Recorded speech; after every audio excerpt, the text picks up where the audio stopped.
you here. Tonight's event, I'll introduce myself first. I'm Barb Ferguson. I'm the president of the League of Women Voters of the Holland area. I welcome you to this evening's candidate event. We are proud to have this opportunity for the voters of Allegan County to learn more about the individuals who are running in the primary election on August 6th. Tonight's event is divided into two parts. First, the candidates for Allegan County Sheriff and Allegan County Prosecutor will participate in a meet and greet. Each candidate will have a 4-minute statement to introduce themselves, share their reasons for running, and their goals for the position. Following the statements, the candidates will have an opportunity to talk with all of you individually, and so that will be happening out on the patio. At 7 o'clock, we'll reconvene here, and for the second half of our event, candidates for the 48th Circuit Court Judge position will respond to questions from our moderator, Lewison. This forum includes candidates who have challenges in the primary election. More than one candidate is seeking to represent their party in November. All of the candidates in these contested races were invited to participate. The forum will last for an hour, 45 minutes to an hour. Depends on how fast they answer the questions. The League of Women Voters is a strictly nonpartisan organization that encourages informed and active civic engagement. The League never supports nor opposes individual candidates. We do take stands on issues that we have studied. The League is open to all individuals over 18, both men and women. For more information about the League, you can consult our website. The League of Women Voters provides this forum as an opportunity for candidates to express their views related to their candidacy. Statements expressed by the candidates are not endorsed nor opposed by the League. Also, the League does not certify any candidate's responses to the questions as accurate. Voters are encouraged to fact-check the information shared at the forum. One of the League's most important goals is to assist voters in making informed choices at the polls. Therefore, we're sponsoring tonight's event. Participating in the meet and greet portion are the candidates for Sheriff, Frank Baker. Dean Brandt was invited and we expected him, but he's not here. Candidates for Prosecutor, Myrene Kopp and Mike Villar. These races are partisan. The winner of the August primary will be the representative for the Republican Party in November. Participating in our forum for the 48th Circuit Judge position are Alice Bernal and Emily Jip. Elizabeth Peterson was unable to attend due to a pre-planned family event that conflicted with tonight's event.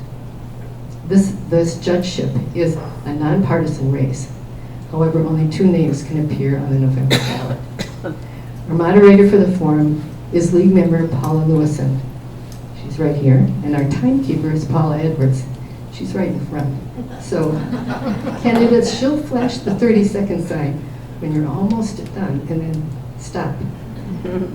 Now at this time we ask everyone to please turn off all cell phones and electronic communication devices. No cameras or recorders are permitted other than those authorized by the League. This program will be recorded and available for viewing in a few days at lwvholland.org, that's our website, and also on our YouTube channel. The video is the property of the League of Women Voters Holland area. Neither video nor audio clips may be copied, edited, or used for any political advertising or other purposes. We ask the members of the audience to listen respectfully and to refrain from any comments or reactions as the candidates are speaking. There will be an opportunity at the end to apply for the candidates. Our moderator, Paula Lewison, will now outline the format, review the rules, and lead tonight's meet and greet. We're going to pass this down.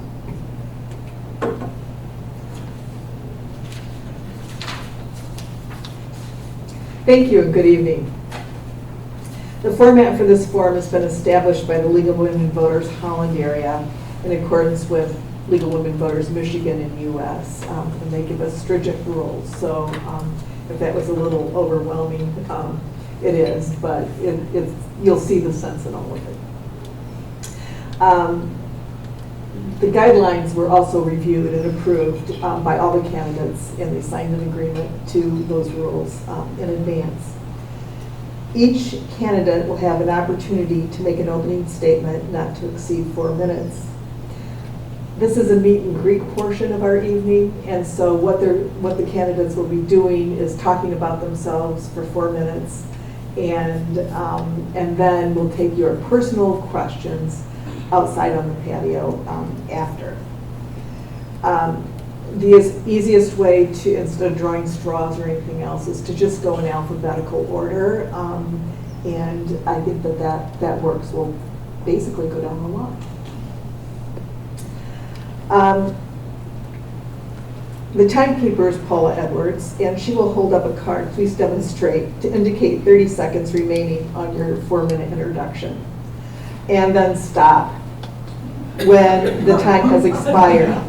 When time is up, the candidate may only finish that sentence. So, anyhow. And I know there can be complicated sentences. I've watched it happen over the years. Following the open statements, again, we'll move, and you're invited to go out there and introduce yourself to each candidate and talk about issues that may concern you or ask additional questions. To start, we have Sheriff Frank Baker, who's running on the Republican Party. I believe that's ready to go. I don't see a green light, so. Just flip it. Oh, look at that. There you go. Thank you very much. Yes. I appreciate the invitation to be here with you tonight. And I am your elected sheriff. I've been your sheriff for the last almost 8 years now. But there's about 3 things I think that you really want to look for in the qualifications to be your sheriff. One of those is experience. I've been with the sheriff's office for 34 years. And of those 34 years, like I said, about the last 8 have been as your elected sheriff. Another thing I think is important is education. I have a bachelor's degree from WMU, Western Michigan University, but more importantly, I had the opportunity and honor to be able to attend and graduate from Northwestern University's School of Police Staff and Command. It's a program that's established for law enforcement leaders and commanders. We all went to the police academy when we began our careers. We had our criminal justice degrees, but they never taught us how to run an organization the size of the sheriff's office with multi-million-dollar budgets and human resource issues and things that they never really bothered to train police officers for. So we all spent our career kind of developing our law enforcement skills, but this was a wonderful opportunity for me to be able to be educated and trained in how to run an organization like the sheriff's office. I also think that community involvement is important.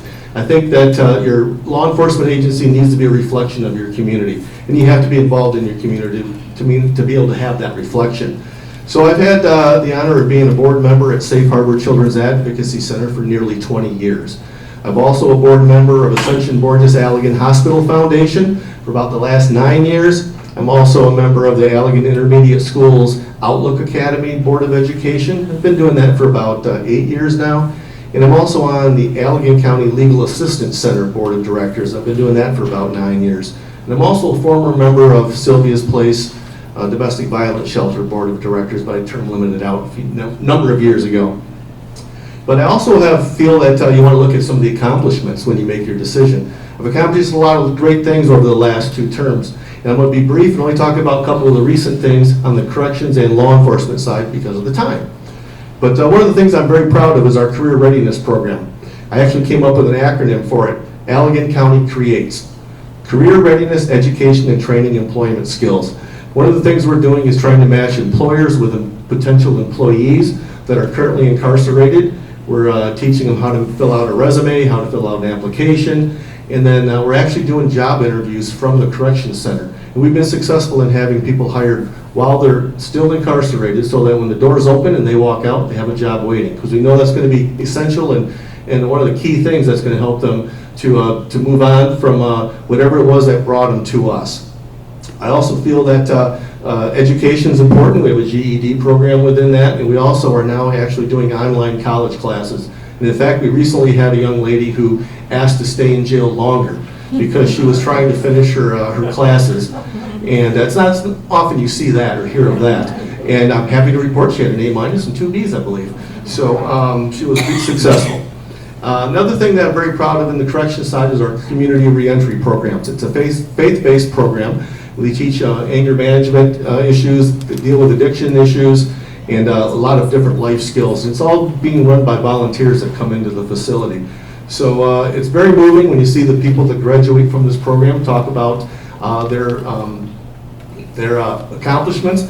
And then we also, on the law enforcement side, we instituted a body cam program. It's the first time we've had that. And for now 2 years, we have body cameras. And we have school resource officers now in all of our, or several of our public schools.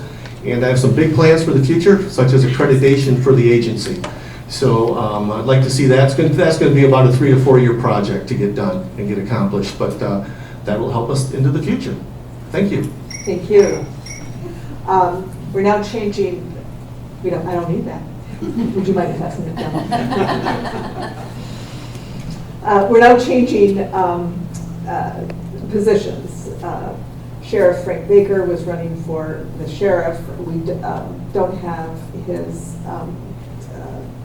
other candidate.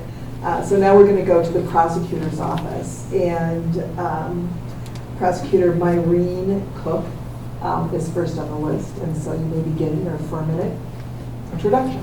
Thank you. Good evening, everyone. I'm Myrene Cook. I'm the Allegan County Prosecuting Attorney. I am a military wife. My husband is thankfully retired because we have 4 children. They are not so children anymore. They range in age from 18 to 30. But I've been with the prosecutor's office now since 2002. I began as an assistant prosecutor. I worked my way up very hard in a lot of different types of cases to becoming chief assistant. And then in 2018, I became the elected or the head prosecuting attorney and have won 2 elections since then. My mantra for the prosecutor's office is to do the right thing for the right reason. And what that means to me can be different depending on the case. So I think it's important that we utilize our specialty courts. We have several in Allegan County: Veterans Treatment Court, Mental Health Treatment Court, Sobriety Treatment Court, and I was also on the committee that helped redo the application grant for the Drug Treatment Court. All of those things are tools that we can give citizens who maybe have stepped along a wrong path and just need a little bit of assistance to get back in the right way for them, their families, and our community. So I think all of those things are very important. Sometimes we use diversion programs for first-time offenders, and I think that's important again for the same reasons, to get them on the right path. There are times we have an outright dismissal because that also may be the right thing to do. The evidence did not appear as what we thought it might in the beginning, or maybe something changed. And I think it's important for us to acknowledge that and do the right thing. All of that being said, we do still have a very high conviction rate. On average, we have approximately 3,500 to 4,000 cases a year, and the conviction rate for those is in the 80%. So roughly 85 to 86% in some years, and some years maybe just a little bit lower. But one of the things I think is important as well is to look to the future. And in looking to the future, you need to be involved in your community. And that's something I've done from the very beginning. I am the former vice president of Sylvia's Place Domestic Violence Shelter. I'm the current vice president of Safe Harbor Children's Advocacy Center. Those are 2 types of crimes that I specialized in over the years: domestic violence and child sexual assault. I'm also on the Ascension Borges Hospital Foundation, a member of Rotary, on the Safe Schools Collaborative, among others in our county. But I've also been elected as an officer to the Prosecuting Attorneys Association of Michigan. What that means to me is I was elected by my fellow 82 prosecutors across the state who respected the job I've done and looked to me to help lead our organization. I am the first female prosecutor that Allegan County's ever had, and moving forward on the PAM organization, I will be only the 3rd head president of that organization as a female, and I think that's important to note. I do feel that my job is an important one to do. We work very closely with law enforcement, and I think that's important. We work very closely with our schools and other service providers to be able to ensure that services are given when they're needed, and we can help those who can help themselves eventually as well. There are several things that I'd like to do in the prosecutor's office, such as continuing some diversion programs and reinstituting some different types of programs that I've looked at and researched across the state. I'll be happy to share some of those with you later. I want to make sure that I'm not necessarily running out of time as well. But one of the reasons that I ask for your vote to continue allowing me to represent all of you as the elected prosecuting attorney for Allegan County is because I want to do the right thing for the right reason. I became a prosecutor to give people a voice who did not have one themselves. I want to help people and ensure that they can step into a courtroom if they need to and have their day in court. That's very important to me. I wear this small bracelet as a reminder that a victim that I worked with gave to me. She said I inspired her and gave her the support she needed to continue, and it reminds me each and every day why I'm in that office and why I ask for your vote. So I appreciate your time and your attendance tonight. I saw my 30-second sign, so thank you very much. Very, very good timing there. And Michael Villar will talk next, and he's running for prosecutor as well. Thank you. Thank you for coming out tonight. My name is Mike Villar. I ran for prosecutor 4 years ago, lost by 17 votes out of 18,000 votes. So I don't want to repeat that this time. My dad came to the United States from Cuba. He was an immigrant from Cuba. He came over in 1956. He had a third grade Cuban education. He was a shoemaker in Cuba. And when he came to the United States, he came to Miami like most Cubans did. And then he ended up coming to Detroit. But his goal was to learn how to speak, read, and write in English so that he could take the U.S. citizenship test in English. And he accomplished that in 1964 when I was 4 years old. His name was Encarnacion Braulio Villar Rodriguez. And my last name was Villar Rodriguez until it was 1964, and we got the Rodriguez chopped off. But my dad, when I was growing up, he was amazed that in the United States, you can actually vote for the people who lead you. Because that's not something he ever saw in Cuba. When he was in Cuba, brutal dictator Batista was there, and then Castro was, the revolution was growing when my dad was there. And back then, if you had a beard, you were for Castro. If you were clean shaven, you were for Batista. So you were subject to getting mauled on the street, so a lot of people had 5 o'clock shadows all the time, so they couldn't tell which was which. But the reason my dad came to the United States was he was working in a shoe factory. The day before, the guy right next to him was handing out Castro flyers.